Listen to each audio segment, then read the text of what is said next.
Pleasure. Let me ask Debo, you are into making sure that corrupt leaders are not allowed to go without facing the full wrath of the law. You're not a police officer, by the way, but yours is a campaign against such people.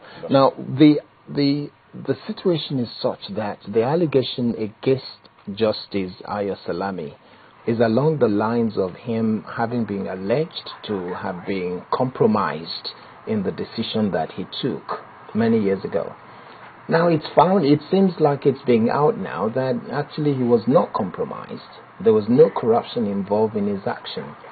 What would you be saying now, considering the fact that there is no such allegation and yet he's facing a situation that he shouldn't in the first place have been facing? Thank you very much. Everything that is happening is inexplicable, like the lawyer has mentioned. The embarrassment that our our political leaders are putting on us is inexplicable. When the issue occurred, CACO was one of the civil society organizations that investigated privately whether or not, we investigated the veracity of the allegations, and we found nothing in it. And we actually carried out a number of protests, that nobody needed to discipline the president of Court of Appeal for an offense that nobody has been able to prove. So it's a perception. He was punished based on perception, or maybe on the interest of the ruling class. One, I'm not sure that the NJC actually did the recommendation to the president. Maybe the president has done it, and now the NJC has to own it at the end of the day. Because we believe that these people will not base their decision on conjectures. And because they are judicial officers, they have been adjudicating on various cases that were brought to their courts, and they know what to look for before they pronounce somebody guilty. Okay, they didn't do that, and that is what is reverberating when eventually another panel was set up that they should look at what has happened, and that panel, constituted by the NJC itself, could not find any culpable reasons. Culpability to have indicted Justice Salami. So now, if you look at the speed with which Mr. President implemented the decision of the earlier NJC, they recommended, and immediately the thing was carried out.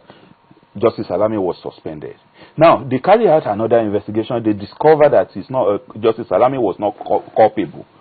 They say Mr. President should reverse the decision they have earlier taken, and now began to look for it. So he now forgot that there's a speed with which he should react to it, and now that shows clearly that what pained those who engineered the suspension of Justice Salami was the honest decisions that have been taken at the electoral petition tribunals, wherein he appointed incorruptible judges. And if you are not corrupt, you are not likely to be able to work successfully with corrupt people. And if you are corrupt, you are not likely to be able to work successfully with incorruptible people. And this is what is playing out. Most elements that are fighting Salami today knew that they got to a position of power through fraudulent means. They could only work with judges and other judicial officers that are fraudulent. And they found in Salami a nut too hard to crack.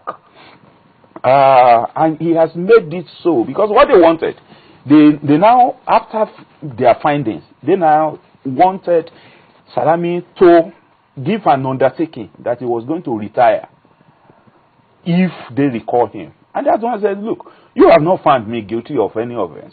And if I had to offer to retire prematurely, then it means that I'm admitting guilt that is not going to be compromised. And of course, it will be an eternal stigma on his reputation that he has built over the years.